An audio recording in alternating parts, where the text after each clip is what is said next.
all, welcome to I Plus. ഞാൻ അക്ഷര. LPUP exams ഒക്കെ കഴിഞ്ഞിട്ട് ഇനി എന്താ എന്ന് ചിന്തിച്ചിരിക്കുന്നവർക്ക് തീർച്ചയായിട്ടും നമുക്കൊരിക്കലും അവസരങ്ങൾ തീർന്നു പോകുന്നില്ല. HSC എക്സാംസ് തീർച്ചയായിട്ടും വരും. അപ്പോൾ ഇതിനെ പറ്റിയിട്ട് ഒരുപാട് ന്യൂസുകൾ നമ്മൾ കേൾക്കുന്നുണ്ടല്ലേ. പഴയ റാങ്ക് ലിസ്റ്റിൽ നിന്നാണെങ്കിൽ നിയമനമില്ല, ഇനി പുതിയൊരു റാങ്ക് ലിസ്റ്റ് വരുന്ന സമയത്ത് എത്ര നിയമനം ഉണ്ടാകും എന്നുള്ള കാര്യത്തിൽ സംശയങ്ങളുണ്ട്. ഖാദർ കമ്മിറ്റി റിപ്പോർട്ട് വരാൻ പോകുന്നു, അത് എങ്ങനെയാണ് ഈ ഒരു നമ്മുടെ അധ്യാപക മേഖലയെ ബാധിക്കാൻ പോകുന്നത്, ഒട്ടേറെ സംശയങ്ങളുണ്ടല്ലേ. പക്ഷേ നമ്മളിങ്ങനെ സംശയിച്ചിരുന്ന സമയം കളഞ്ഞാലും പിന്നീട് ആ ഒരു നഷ്ടപ്പെട്ടു പോയ അവസരം നമുക്ക് വീണ്ടും ലഭിക്കില്ല. നമുക്കറിയാം എന്തായാലും HSC എക്സാംസ് വിളിക്കും, അപ്പോൾ പ്രിപ്പറേഷൻ നല്ല രീതിയിൽ ഇപ്പോഴേ സ്റ്റാർട്ട് ചെയ്യണം അല്ലേ. അപ്പോൾ നല്ല രീതിയിൽ കുറച്ച് സമയം നമ്മുടെ മുൻപിൽ ബാക്കിയുണ്ട്. ആ സമയം നല്ല പോലെ പ്രയോജനപ്പെടുത്തി പഠിച്ചു കഴിഞ്ഞാൽ തീർച്ചയായിട്ടും ആദ്യത്തെ റാങ്കുകളിൽ എത്തിച്ചേരാൻ കഴിയും. ആദ്യത്തെ റാങ്കുകളിൽ എത്തിച്ചേർന്ന് കഴിഞ്ഞാൽ നമ്മൾക്ക് എന്തായാലും നിയമനം കിട്ടുമെന്നുള്ള കാര്യത്തിൽ ഏകദേശം നമുക്കൊരു ഉറപ്പുണ്ടാകും. ഇപ്പോൾ റാങ്ക് ലിസ്റ്റിൽ വന്ന് ഒരുപാട് പിറകിലാണെങ്കിൽ നമുക്ക് ഒരു പൂർണ്ണമായിട്ടും ഒരു പ്രതീക്ഷ അവിടെ അർപ്പിച്ചിരിക്കാനായിട്ട് പറ്റില്ല. അതുകൊണ്ട് തീർച്ചയായിട്ടും എന്ത് ചെയ്യണം, ആദ്യ റാങ്കുകളിൽ എത്തിച്ചേരാൻ വേണ്ടി തന്നെ എല്ലാവരും പരിശ്രമിക്കണം. അപ്പോൾ HSC ഇംഗ്ലീഷിൻ്റെ കോഴ്സുകൾ നമ്മുടെ I+ൽ സ്റ്റാർട്ട് ചെയ്തിട്ടുണ്ട്. ഈ ഒരു സെക്ഷനിൽ നമുക്ക് കഴിഞ്ഞ HSC ഏറ്റവും റീസെൻ്റായിട്ട് കഴിഞ്ഞ HSC എക്സാമിൽ നമ്മുടെ ലിറ്ററേച്ചർ പാർട്ടുള്ള ക്വസ്റ്റ്യൻസ് ആണ് ഡിസ്കസ് ചെയ്യാനായിട്ട് പോകുന്നത്. അപ്പോൾ ഏകദേശം നമുക്ക് പാറ്റേൺ ഒക്കെ ഒന്ന് മനസ്സിലാക്കാൻ വേണ്ടിയിട്ട് ഈ ഒരു സെക്ഷൻ തീർച്ചയായിട്ടും നിങ്ങൾക്ക് ഉപയോഗപ്പെടും. ആദ്യത്തെ ചോദ്യത്തിലേക്ക് കടക്കാം. Name the Shakespearean critic who argues that Macbeth begins by unleashing the terrible threat of destructive maternal power and demonstrate the helplessness of its central male figure before that power. അപ്പോൾ നോക്കിക്കേ, ഇവിടെ ഒരു critic പറഞ്ഞിട്ടുള്ള, അപ്പോൾ നമുക്ക് Macbeth എന്നുള്ള നാടകം പഠിക്കാനായിട്ട് സിലബസിൽ പറഞ്ഞിട്ടുണ്ട്. അപ്പോൾ നാടകത്തിനകത്ത് നിന്നുള്ള ചോദ്യമല്ല, പകരം എങ്ങനെയാണ് ക്രിട്ടിക്ക് പറഞ്ഞിട്ടുള്ള ആ ഒരു റിമാർക്കാണ് കൊടുത്തിട്ടുള്ളത്. ഈ റിമാർക്ക് ആരുടേതാണ് എന്നാണ് ചോദ്യം. അപ്പോൾ മനസ്സിലാക്കുക, നമ്മളൊരു വർക്കിനെ കുറിച്ച് പഠിക്കുമ്പോൾ വെറുതെ ആ ഒരു വർക്കിൻ്റെ കഥ മാത്രം അറിഞ്ഞു പോകുന്ന ആ ഒരു പാറ്റേണിലല്ല നമ്മളൊരിക്കലും സ്കൂളിലോ കോളേജിലോ ഉള്ള കുട്ടികളല്ല എക്സാം എഴുതുന്നത്. എങ്ങനെയാണ് നമുക്ക് എക്സാം വരിക? നമുക്ക് ഡീപ്പായിട്ട് കാര്യങ്ങൾ അറിയണം, അതിൻ്റെ ഒരു ബാക്ക്ഗ്രൗണ്ട് നോളജ് ഉണ്ടായിരിക്കണം. അപ്പം അത്രയും ഓറിയൻറ്റഡ് ആയിട്ട് നമ്മൾ ഫോക്കസ്ഡ് ആയിട്ട് പഠിച്ചു പോകണം. അപ്പം നമുക്ക് option Marilyn French, Caroline Spurgeon, Karin Thomson, Janet Adelman, 4 ഓപ്ഷനാണുള്ളത്. നമുക്ക് ആൻസർ വരുന്നത് എന്താണ്? ജാനറ്റ് എഡൽമാൻ ആണ് ഇത്തരത്തിലൊരു റിമാർക്ക് പറഞ്ഞിട്ടുള്ളത്. അപ്പോൾ അദ്ദേഹത്തിൻ്റെ ജാനറ്റ് എഡൽമാൻ്റെ അനാലിസിസ് ആണ് born of women fantasies of maternal power in മാക്ബത്തിലാണ് ഇത്തരത്തിൽ ഈ ഒരു റിമാർക്ക് വന്നിട്ടുള്ളത്. How the play portrays maternal power as a destructive force. Maternal power, മാതൃത്വത്തിൻ്റെ ആ ഒരു പവർ എങ്ങനെയാണൊരു ഡിസ്ട്രക്റ്റീവ് ഫോഴ്സായിട്ട് ആക്ട് ചെയ്യുന്നത് എന്നതിനെ കുറിച്ചാണ് പറയുന്നത്. Macbeth descend into violence and madness. Macbeth വയലൻസിലോട്ടും മാഡ്നസിലോട്ടും പോകാനായിട്ടുള്ള ഒരു കാരണമായിട്ട് എങ്ങനെയാണ് ഈ മെറ്റേണൽ പവർ ആക്ട് ചെയ്തത് എന്നതിനെ കുറിച്ചാണ് അദ്ദേഹം പറയുന്നത്. She argues that the witch's prophecy and Lady Macbeth's influence illustrate the vulnerability of male figures to powerful women. അപ്പം നോക്കിക്കേ, വിച്ചസ് നടത്തുന്ന പ്രൊഫസിയെ കുറിച്ച് നമുക്കറിയാം. അതോടൊപ്പം ലേഡി മാക്ബത്തിൻ്റെ ഒരു ഇൻഫ്ലുവൻസും ഒക്കെ എന്താണ്, ഈ മെയിൽ ഫിഗേഴ്സിൻ്റെ ഒരു വൾണറബിലിറ്റിയാണ് നമുക്ക് കാണാൻ കഴിയുന്നത്. അതിനെ ഇലിസ്ട്രേറ്റ് ചെയ്യുന്ന തരത്തിലാണ് എങ്ങനെയാണ് അവിടെ വിമൻ പവർഫുള്ളും മെയിൽ ഫിഗേഴ്സ് വൾണറബിൾ ആയിട്ട് നമുക്ക് കാണാനായിട്ട് സാധിക്കും. അവിടെ സൈക്കോളജിക്കൽ ആൻഡ് ജെൻഡർ ഡൈനാമിക്സ് ആണ് ഷേക്സ്പിയറിയൻ ട്രാജഡികളിൽ സൈക്കോളജിക്കൽ ആൻഡ് ജെൻഡർ ഡൈനാമിക്സ് ആണ് നമുക്ക് കാണാനായിട്ട് കഴിയുന്നത്. അപ്പോൾ നമ്മൾ പറയാറുണ്ടല്ലേ, ഷേക്സ്പിയറിൻ്റെ വർക്കുകൾ എത്ര കാലം കഴിഞ്ഞാലും അതിൻ്റെ ഇമ്പോർട്ടൻസ് നഷ്ടപ്പെടില്ല. കാരണം ഈ തീമൊക്കെ യൂണിവേഴ്സലാണ് എന്നും നമുക്ക് കാണാൻ കഴിയുന്ന കാര്യങ്ങളാണ്. അപ്പോൾ ആ ഒരു ഇമ്പോർട്ടൻസ് എപ്പോഴും ഷേക്സ്പിയറിൻ്റെ വർക്കുകൾക്ക് പരീക്ഷകളിൽ കൊടുക്കാറുണ്ട്. അപ്പോൾ ഇത്തരത്തിൽ ആ ഒരു വർക്കുകളെ കുറിച്ച് നമ്മൾ ഡീറ്റെയിൽ ആയിട്ട് പഠിക്കുക.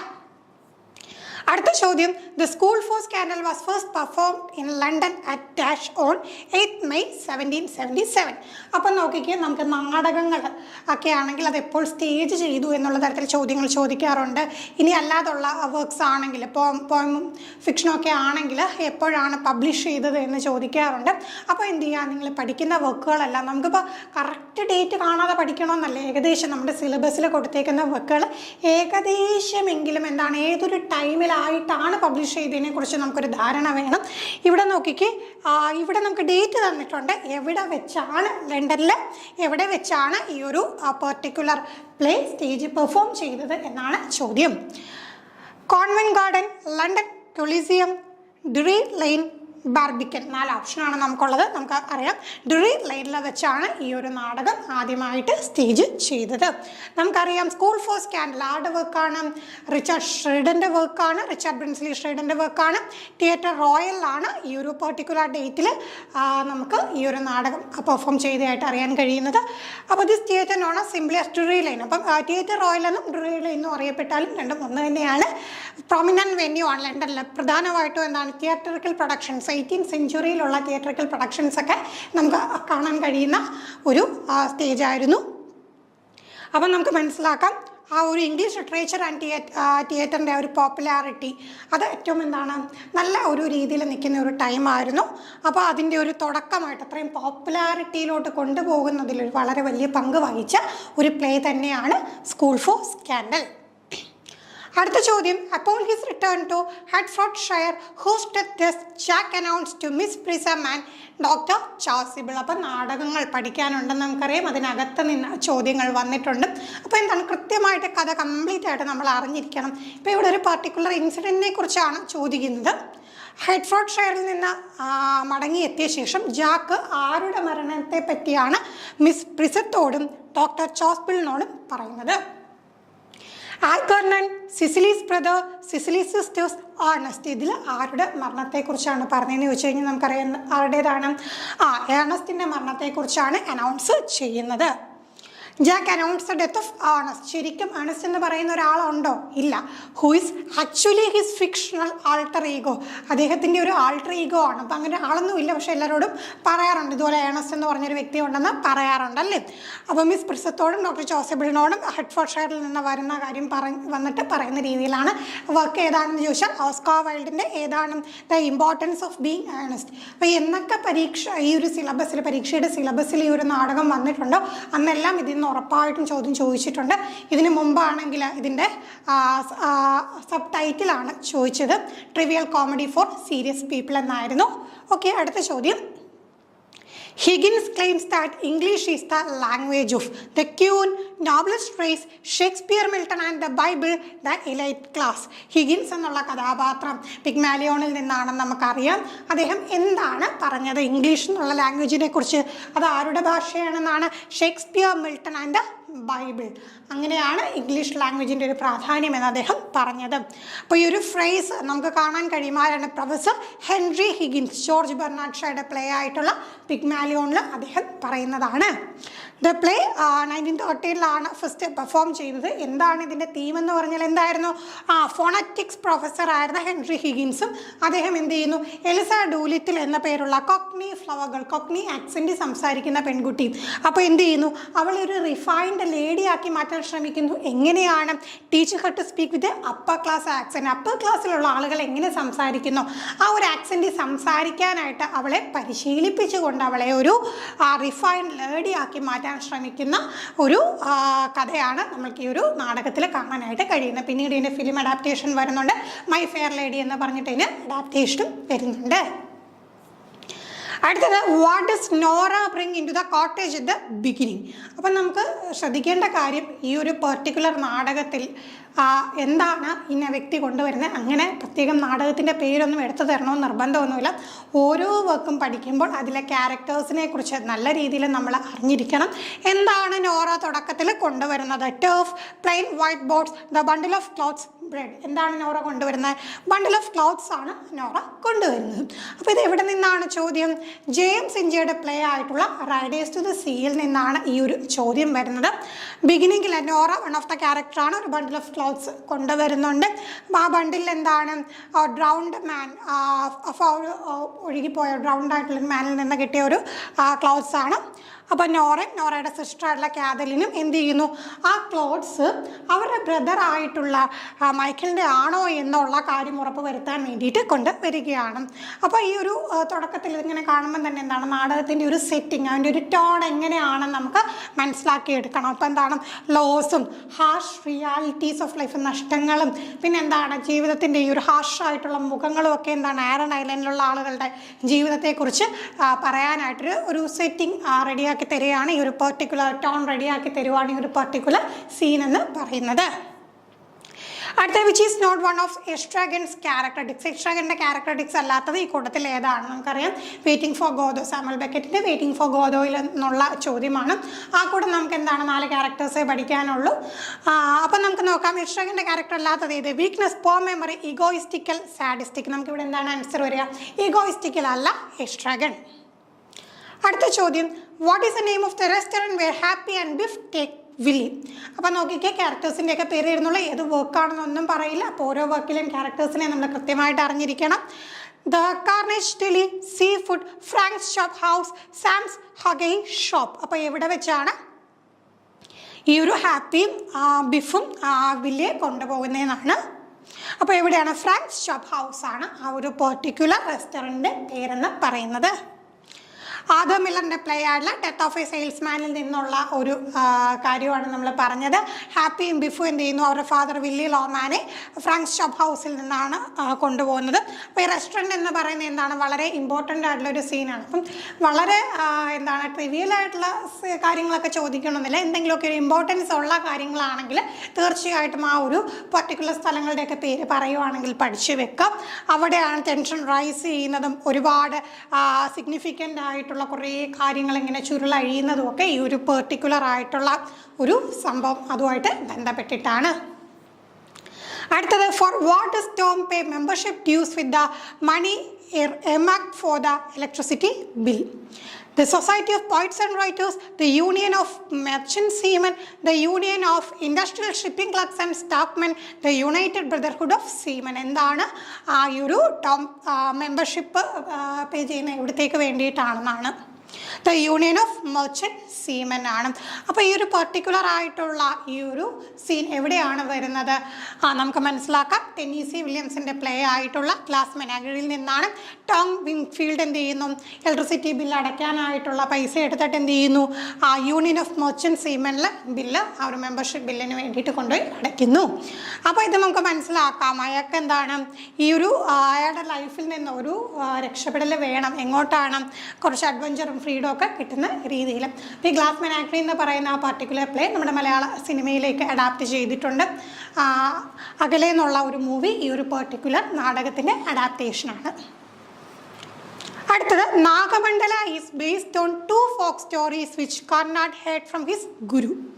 അപ്പോൾ നാഗമണ്ഡല എന്നുള്ള ഡ്രാമ പഠിക്കാനായിട്ടുണ്ട്. അപ്പോൾ അതിൻ്റെ ഒരു കഥ ശരിക്കും എങ്ങനെയാണ്? 2 നാടോടി കഥകളിൽ നിന്നാണ് ഗിരീഷ് കർണാട് അദ്ദേഹത്തിൻ്റെ ഗുരുവായ ആരിൽ നിന്നാണ് ഈ കഥകൾ കേട്ടത്? UR Ananthamurthy, AK Ramanujan, Lankesh, Vijay Tendulkar.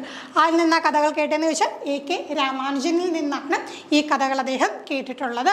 നമുക്ക് മനസ്സിലാക്കാം നാഗമണ്ഡലയ്ക്കകത്ത് 2 കഥകൾ വരുന്നുണ്ട്. AK രാമാനുജൻ വളരെ ഇമ്പോർട്ടൻ്റ് ആയിട്ടുള്ള വെൽ നോൺ ആയിട്ടുള്ള ഫോക്ലോറിസ്റ്റ് ആണ്.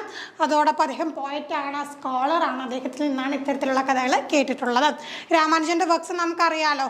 ഇന്ത്യൻ ഫോക്ക് ടെയിൽസിൻ്റെ കളക്ഷനും ട്രാൻസ്ലേഷനും ഒക്കെയാണ് നമുക്ക് അദ്ദേഹത്തിൻ്റെ വർക്കുകളിൽ കാണാൻ കഴിയും. അപ്പോൾ തീർച്ചയായിട്ടും ഈ സ്റ്റോറീസ് പിന്നീട് എന്താണ് കർണാട് പ്രയോജനപ്പെടുത്തിയിട്ടുണ്ട്. അടുത്ത ചോദ്യം Elaine Showalter's prime area of research was. Elaine Showalter എന്നുള്ള പേര് ഫെമിനിസം അല്ലെങ്കിൽ ഫെമിനിസ്റ്റ് മൂവ്മെൻറ്റ്, ഫെമിനിസ്റ്റ് റൈറ്റിംഗ് ഒക്കെ പഠിക്കുന്ന സമയത്ത് ഒരിക്കലും നമുക്ക് ഒഴിവാക്കാൻ പറ്റാത്ത ഒരു പേരാണ്. അപ്പോൾ നോക്കിക്കേ, പ്രൈം ഏരിയ ഓഫ് റിസർച്ച് എന്താണ്? Electra complex and nymphomania, hysteria and hormones in women, hysteria and madness in women, madness and menopause in women. അപ്പോൾ നമുക്ക് എന്താണ് ആൻസർ വരിക? Hysteria and madness in women ആണ് എലൈൻ ഷോവാൾട്ടറിൻ്റെ പ്രൈം ഏരിയ ഓഫ് റിസർച്ച് എന്ന് പറയുന്നത്.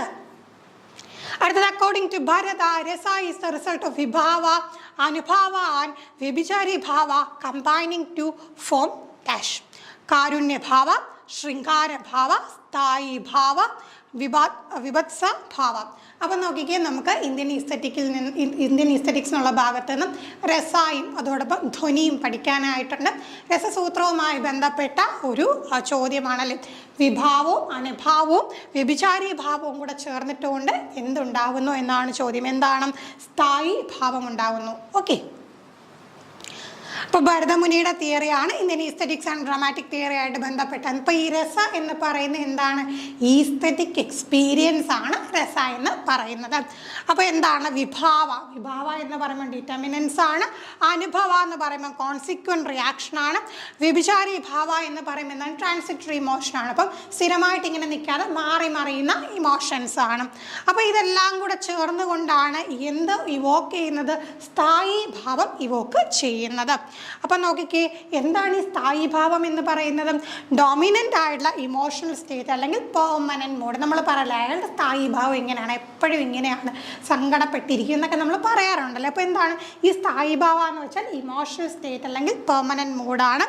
അപ്പം നോക്കിക്കേ, ഇത് നമുക്ക് ഡാൻസ്, മ്യൂസിക്, ഡ്രാമയൊക്കെ ആയിട്ട് ബന്ധപ്പെട്ടുകൊണ്ടാണ്. അപ്പോൾ ഇതിനെക്കുറിച്ചൊക്കെയുള്ള കാര്യങ്ങൾ നമുക്ക് ഡീറ്റെയിൽ ആയിട്ട് പിന്നീടുള്ള വീഡിയോസിൽ ഡിസ്കസ് ചെയ്യാം. അടുത്ത ചോദ്യം, where is most of the action in the novel the bluest eye take place. Bluest ഐയിൽ നിന്നുള്ള ചോദ്യമാണ്. എവിടെയാണ് ഇതിൻ്റെ ഒരു സെറ്റിംഗ് എന്നാണ് ചോദ്യം. Princeton, Kentucky, Macon, Georgia, Crossville, Tennessee, Lorain, Ohio. അപ്പോൾ എവിടെയാണെന്ന് ചോദിച്ചു കഴിഞ്ഞാൽ ലൊറൈൻ ഒഹിയോയിലാണ് നമ്മൾക്ക് ഈ ഒരു പർട്ടിക്കുലർ നോവലിലെ ആ ഒരു സെറ്റിംഗ് എന്ന് പറയുന്നത്. ബ്ലൂവസ്റ്റ് ഐ നമുക്കറിയാം നോവലാണ്. ആരുടേതാണ്? ടോണി മോറിസൻ്റെ നോവലാണ്. ഈ ഒരു പെർട്ടിക്കുലർ നോവലിൻ്റെ പ്ലേസ് സെറ്റിംഗ് എവിടെയാണെന്ന് ചോദിച്ചു കഴിഞ്ഞാൽ മിക്കവാറും ഉള്ള കാര്യങ്ങളൊക്കെ നടക്കുന്നത് എവിടെയാണ്? ലൊറൈനിലാണ്. നമുക്കറിയാം എന്താണ് ഈ ഒരു പെർട്ടിക്കുലർ നോവലിൻ്റെ പ്രത്യേകത? Racial identity, beauty standard, societal ഒക്കെയാണ് അല്ലേ. അപ്പോൾ ഒരു നീലക്കണ്ണുകൾ ഒരു സൗന്ദര്യത്തിൻ്റെ ഒരു പ്രതീകമായിട്ട് മാറുന്നത് എങ്ങനെയാണ്? ആ ഒരു സംഗതി എങ്ങനെയാണ് ഈ ഒരു റേഷ്യൽ ഐഡൻറ്റിറ്റിയും അതോടൊപ്പം സൊസൈറ്റൽ ഒപ്രഷനിലും ഒക്കെ കാരണമായിട്ട് മാറുന്നത്? ആ കാര്യമൊക്കെയാണ് നമ്മൾ പറയുന്നത്. യങ് ആഫ്രിക്കൻ അമേരിക്കൻ ഗേൾസ്, ഒരു 1940s ഉണ്ടായിരുന്ന യങ് ആഫ്രിക്കൻ അമേരിക്കൻ ഗേൾസ് ഈ ഒരു ബ്യൂട്ടി സ്റ്റാൻഡേർഡ് അവർ അതിനനുസരിച്ച് ആ ഒരു സ്റ്റാൻഡേർഡിൽ ഫിറ്റ് ചെയ്യാത്തത് കൊണ്ട്, ഫിറ്റ് ചെയ്യപ്പെടുന്നില്ല എന്നവർക്ക് തോന്നുന്നത് കൊണ്ടുണ്ടാവുന്ന പ്രശ്നങ്ങളെക്കുറിച്ചൊക്കെയാണ് നമുക്ക് ആ ഒരു പർട്ടിക്കുലർ നോവലിലൂടെ മനസ്സിലാക്കാൻ സാധിക്കുന്നത്. അടുത്ത, what do Baby Kochamma and Kochu Maria have in common? അപ്പം നമുക്ക് അരുന്ധതി റോയുടെ ഗോഡ് ഓഫ് സ്മാൾ തിങ്സ് എന്നുള്ള ഒരു വർക്കിൽ നിന്നുള്ള ചോദ്യമാണ്. ബേബി കൊച്ചമ്മയും കൊച്ചുമരിയും കോമൺ ആയിട്ടുള്ള, ഇവർ രണ്ടിലും കോമൺ ആയിട്ടുള്ള ആ ഒരു ഫാക്ടർ എന്താണ്? They both hate the twins, they both live sedentary lives and watch television, they have both stolen jewel from the family safe, they are both Mammachi's daughters. നമുക്ക് ആൻസർ വരുന്നത് they both live sedimentary lives and watch television. Sedentary life and watch television ആണ് നമുക്ക് common ആയിട്ട് കാണാൻ കഴിയാം. അടുത്ത, by profession the protagonist of Roots and Shadow Indu is dash. അപ്പോൾ നമുക്ക് റൂട്ട്സ് ആൻഡ് ഷാഡോയിൽ ഇന്ദു എന്നുള്ള ക്യാരക്ടർ നമുക്കറിയാം, പല പല തലമുറകളുടെ കഥ പറഞ്ഞു പോകുന്ന ഒരു പർട്ടിക്കുലർ നോവലാണെന്ന് അറിയാം. അതിൽ ഇന്ദുവിൻ്റെ ക്യാരക്ടർ നമുക്കറിയാം മെയിൻ പ്രൊട്ടഗോണിസ്റ്റ് ആണ്. ആ ഇന്ദു പ്രൊഫഷണലി ആരായിരുന്നു എന്നാണ് ചോദ്യം. ഡയറക്റ്റ് ചോദ്യമായിരുന്നു. Doctor, advocate, journalist, teacher. Indu ആരായിരുന്നു? ഇന്ദു ഒരു ജേർണലിസ്റ്റ് ആയിരുന്നു. അടുത്ത ചോദ്യം, ഹൂ ഈസ് സാന്റിയാഗോസ് ഹീറോ? സാന്റിയാഗോയുടെ ഹീറോ ആരാണ്? Fidel Castro, Dick Sisler, Harry Truman, Joe DiMaggio. അപ്പോൾ നമുക്ക് സാന്റിയാഗോയുടെ ഹീറോ ആയിട്ട് കണ്ടിരുന്ന ആരെയാണ്? ജോയ് ഡിമാഗിയോയാണ് ഹീറോ ആയിട്ട് കണ്ടിരുന്നത്. അപ്പോൾ ഏതാണ് വർക്ക്? ഏണസ്റ്റ് ഹെമിംഗ്വേയുടെ നോവലാണ് the old man and the sea. അപ്പോൾ ഈ ഒരു പെർട്ടിക്കുലർ വർക്കിൽ സാന്റിയാഗോയുടെ ഹീറോ എന്ന് പറഞ്ഞ ജോയ് ഡിമാഗിയോ ആണ്. ഫേമസ് അമേരിക്കൻ ബേസ്ബോൾ പ്ലെയർ ആണ്. അപ്പം എങ്ങനെയാണ് ഈ സാന്റിയാഗോ ഡിമാഗിയോയെ ഭയങ്കരമായിട്ട് എന്ത് ചെയ്തിരുന്നു? അഡ്മയർ ചെയ്തിരുന്നു അല്ലേ? അദ്ദേഹത്തിൻ്റെ സ്കില്ലും പ്രിസർവറൻസും ഒക്കെ കണ്ടുകൊണ്ട് ഭയങ്കരമായിട്ട് എന്താണ് ആരാധിച്ചിരുന്നു. And he often thinks about him during his struggles at sea. കടലിൽ ചെന്നിട്ടുള്ള ആ സ്ട്രഗിൾസിൻ്റെ സമയത്തൊക്കെ എപ്പോഴും എന്താണ് തൻ്റെ ആരാധ്യ പുരുഷനെ അദ്ദേഹം ഓർത്തിരുന്നു. അടുത്ത, with whom does Napoleon play cards the end of the novel Animal Farm. വളരെ ഇമ്പോർട്ടൻ്റ് ആയിട്ടുള്ള ഒരു വർക്കാണല്ലേ ജോർജ് ഓർവെലിൻ്റെ ആനിമൽ ഫാം എന്ന് പറയുന്നത്. അപ്പം നമുക്ക് നോക്കാം. Mister Frederick, Mister Pilkington, Mister Jones, Mister വിൽസ്ട്രയർ. അപ്പം നമുക്ക് ഇവിടെ ഈ നെപ്പോളിയൻ ലാസ്റ്റ് എന്താണ് മനുഷ്യനെ പോലെ കാർഡ് പ്ലേ ചെയ്യുന്ന ആ ഒരു സീനിൽ ആരുടെ കൂടെയാണ് കാർഡ് പ്ലേ ചെയ്യുന്നത്? മിസ്റ്റർ പിൽക്കിങ്ടൻ്റെ കൂടെയാണ് എന്ത് ചെയ്യുക? കാർഡ് പ്ലേ ചെയ്യുക. അപ്പോൾ ജോർജ് ഓർവെലിൻ്റെ നോവലായിട്ടുള്ള ആനിമൽ ഫാമിൻ്റെ ലാസ്റ്റ് നെപ്പോളിയൻ ആരാണ്? പിഗുകളെ റെപ്രസെൻറ്റ് ചെയ്തുകൊണ്ട് ഉള്ള ഒരു വ്യക്തിയാണ്. അപ്പോൾ ആ ടൈമിൽ എന്താണ് കംപ്ലീറ്റ് കൺട്രോൾ നെപ്പോളിയൻ്റെ കയ്യിലായി കഴിഞ്ഞു. മിസ്റ്റർ പിൽക്കിങ്ടൺ. അപ്പോൾ ഹ്യൂമൻ ഫാമേഴ്സിനെ റെപ്രസെൻറ്റ് ചെയ്തുകൊണ്ട് വരുന്ന ആളാണ് ആര്? മിസ്റ്റർ പിൽക്കിങ്ടൺ എന്ന് പറയുന്നത്. അപ്പോൾ ഈ പിഗ്സിനെ റെപ്രസെൻറ്റ് ചെയ്തുകൊണ്ട് ആര് വരുന്നത്? നെപ്പോളിയൻ വരുന്നുണ്ട്. അപ്പോൾ ഹ്യൂമൻ ഫാമേഴ്സും പിഗ്സും എന്ത് ചെയ്യുന്നു? ഒന്നിച്ചിരുന്ന് കാർഡ് പ്ലേ ചെയ്യുന്നു. അതായത് ഒരേ ലെവലിൽ അവർ മാറിക്കഴിഞ്ഞു എന്നുള്ള രീതിയിലാണ് അവിടെ നമുക്ക് കാണാൻ കഴിയുന്നത്. ആനിമൽസ് ഒറിജിനൽ റെവല്യൂഷണറി ഐഡിയൽസ് അല്ലേ? അപ്പോൾ തുടക്കത്തിലുണ്ടായിരുന്ന അവരുടെ ഒരു വിപ്ലവത്തിൻ്റെ ഐഡിയൽസ് എല്ലാം എന്ത് ചെയ്തു? നഷ്ടപ്പെടുന്നു. പിഗ് എന്ത് ചെയ്യുന്നു? ഒരു സമയത്ത് എന്താണ് അവർ ആർക്കെതിരെ റെബൽ ചെയ്തോ? അപ്പം അവരെന്താണ് റെബൽ ചെയ്തുകൊണ്ടിരുന്നവരാണല്ലേ. അപ്പോൾ അത് മാറിയിട്ട് അവർ തന്നെ ആരായിട്ട് മാറി? അത്തരത്തിൽ ഒപ്രസ് ചെയ്യുന്ന ആളുകളായിട്ട് മാറി എന്ന് നമുക്ക് കാണാൻ കഴിയും. അതാണ് ആ ഒരു പെർട്ടിക്കുലർ നോവലിൻ്റെ എൻഡിങ് എന്ന് പറയുന്നത്. അടുത്ത ചോദ്യം, what is the name of the village near Wuthering Heights? വളരെ ഡയറക്റ്റ് ആയിട്ടുള്ള ചോദ്യമാണ്. വിതറിംഗ് ഹൈറ്റ്സിന് അടുത്തുള്ള വില്ലേജിൻ്റെ പേരെന്തായിരുന്നു? ലോഷ്, ഗിമോർട്ടൺ, ഹെതർട്ടൺ, പെർവി. അപ്പോൾ ആ ഒരു വില്ലേജിൻ്റെ പേരെന്ന് പറഞ്ഞാൽ ഗിമോർട്ടൺ ആണ്. നമുക്ക് ആ ഒരു നോവൽ വായിച്ചു തുടങ്ങുമ്പോൾ തന്നെ ഈ ഒരു പർട്ടിക്കുലർ നെയിം കേൾക്കാൻ സാധിക്കുന്നതാണ്. നമുക്കറിയാം എമിലി ബ്രോണ്ടയുടെ നോവലായിട്ട് വളരെയധികം എന്താണ് നമുക്ക് പേടിയൊക്കെ തോന്നുന്ന തരത്തിലുള്ള ഒരു നോവൽ തന്നെയാണല്ലേ വിതറിംഗ് ഹൈറ്റ്സ് എന്ന് പറയുന്നത്. വിതറിംഗ് ഹൈറ്റിൻ്റെ അടുത്തുള്ള ആ ഒരു വില്ലേജിൻ്റെ പേരെന്താണ്? ഗിമോർട്ടൺ. നമുക്ക് ഈ ഒരു പർട്ടിക്കുലർ വർക്ക് വായിക്കുന്ന സമയത്ത് ടെസ്ക്രോഷ് ഗ്രാൻഷിൻ്റെ കാര്യം നമ്മൾ പറയുന്നുണ്ട്. നെയ്ബറിങ് സ്റ്റേറ്റ് ആണ്. അപ്പോൾ ആ ഒരു പേരും പലപ്പോഴും ചോദിച്ചിട്ടുണ്ട്. അപ്പോൾ എന്താണ് ഈ വൈൽഡ് ആൻഡ് റഗഡ് വിതറിംഗ് ഹൈറ്റ്സിന് ഒരു കോൺട്രാസ്റ്റ് ആയിട്ട് നിൽക്കുന്ന രീതിയിലാണ് നമ്മുടെ ഒരു വില്ലേജിൻ്റെ കാര്യം പറയുന്നത്. നെയ്ബറിംഗ് എസ്റ്റേറ്റിൻ്റെ കാര്യമൊക്കെ നമ്മൾ പറഞ്ഞു പോകുന്നുണ്ട്. അപ്പോൾ അത്തരം പേരുകളൊക്കെ ഒന്ന് നോക്കി വെക്കാം. അടുത്ത ചോദ്യം, Bacon sees that to spend too much time for studies is dash. Of studies എന്ന് പറയുന്ന ബേക്കൻ്റെ എസ്സേയിൽ നിന്നുള്ള ഒരു ചോദ്യമാണ്. അപ്പോൾ ഡയറക്റ്റ് ആയിട്ടുള്ള ക്വസ്റ്റ്യൻ ആണ്. ഓഫ് കോട്ടഡ് ആയിട്ട് നമ്മൾ കേൾക്കുന്ന വരികളാണല്ലേ. അപ്പോൾ എന്താണ് to much time for studies? ഒരുപാട് സമയം പഠിച്ചു കഴിഞ്ഞാൽ അതെന്തായിട്ട് മാറും? അഫക്റ്റേഷൻ ആണോ സ്ലോത്ത് ആണോ സ്റ്റുഡിയസ് ആണോ? സ്ലോത്ത് ആയിട്ട് മാറും. അടുത്ത ചോദ്യം, the essay on the rule of the road by A G. Gardiner is taken from the anthology of. On the rule of the road എന്ന് പറയുന്ന എസ്സേ ഏത് ആന്തോളജി, ഏത് കളക്ഷനിൽ നിന്നാണ് എന്ന് ചോദിച്ചു കഴിഞ്ഞാൽ pebbles on the shore, leaves in the wind falls, pillars of society എവിടെ നിന്നാണ്? ലീവ്സ് ഇൻ ദ വിൻഡിൽ നിന്നാണ്. അവസാനത്തെ ചോദ്യം, the trumpet club was published in. അപ്പോൾ നോക്കിക്കേ, നമുക്ക് നല്ല രീതിയിൽ കൺഫ്യൂഷൻ തോന്നുന്ന രീതിയിലാണ് ഓപ്ഷൻസ് വന്നേക്കുന്നത്. നോക്കിക്കേ, February 9, 1710, February 10, 1711, February 11, 1710, February 11, 1711. അപ്പോൾ ഇവിടെയൊക്കെ എന്താണ് ചിലപ്പോൾ നമുക്ക് എല്ലാ വർഷവും ഒന്നും പഠിച്ചു വെച്ച് പോകാൻ കഴിഞ്ഞെന്നിരിക്കത്തില്ല. എന്നാലൊരു ഏകദേശ ധാരണ എപ്പോഴും ഏകദേശം ഏത് നൂറ്റാണ്ടിലാണ് ആ വർക്കുകൾ പഠിക്കുമ്പോൾ കഴിവ് നിങ്ങൾ ആ രീതിയിൽ പഠിച്ചു പോകട്ടെ. ഒരു ഓർഡറിൽ പഠിച്ചു പോയി കഴിഞ്ഞാൽ നമുക്ക് അപ്പോൾ എന്താണ് നമ്മൾ എഴുതി വെച്ച നോട്ട്സ് വെച്ച് നമുക്ക് ഓർക്കാം ആദ്യം പഠിച്ച വർക്ക് ഇതാണ്. അപ്പോൾ ഏകദേശം എന്തായിരിക്കും അതായിരിക്കണം ആദ്യം പബ്ലിഷ് ചെയ്തത്. ഇപ്പോൾ പർട്ടിക്കുലർ പ്ലേ ആണെങ്കിൽ അതായിരിക്കണം ആദ്യം സ്റ്റേജ് ചെയ്ത് ആ ഒരു രീതിയിലുള്ളൊരു കണക്ഷൻ, ഒരു ലോജിക്ക് നിങ്ങൾക്ക് മനസ്സിൽ വേണം. അപ്പോൾ നമുക്കിവിടെ ആൻസർ വരുന്നത് February 10, 1711. അപ്പോൾ ഇത്രയും ചോദ്യങ്ങളാണ് നമ്മൾ ഇന്നത്തെ സെക്ഷനിൽ ഡിസ്കസ് ചെയ്തത്. അപ്പോൾ ഏകദേശം എങ്ങനെയാണ് ലെവലെന്ന് നിങ്ങൾക്ക് മനസ്സിലായി. ഒരു സർഫസ് ലെവൽ പഠനം കൊണ്ട് ഇപ്പോൾ കഴിഞ്ഞ ഒരു എക്സാം ആണെങ്കിൽ പോലും നമുക്ക് നല്ലൊരു സ്കോറിലേക്ക് എത്തിച്ചേരാൻ കഴിയില്ല. ഇനി വരാൻ പോകുന്ന പരീക്ഷകൾ തീർച്ചയായിട്ടും അതിനും സ്റ്റാൻഡേർഡ് ഉയരത്തിലായിരിക്കും വരാൻ പോകുന്നത്. അപ്പം നല്ല രീതിയിൽ വേഗം തന്നെ നിങ്ങൾ എന്ത് ചെയ്യുക, പ്രിപ്പറേഷൻ സ്റ്റാർട്ട് ചെയ്യുക. നിങ്ങൾക്ക് എല്ലാവിധ സപ്പോർട്ടും പ്രൊവൈഡ് ചെയ്തുകൊണ്ട് ടീം i+ൻ്റെ ക്ലാസ്സുകൾ അവൈലബിൾ ആണ്. കൂടുതൽ ഡീറ്റെയിൽസ് അറിയാൻ വേണ്ടി നമ്മുടെ ബോർഡ് നമ്പറിൽ കോൺടാക്ട് ചെയ്യുക. മറ്റൊരു ക്ലാസ്സുമായി വീണ്ടും കാണാം. താങ്ക്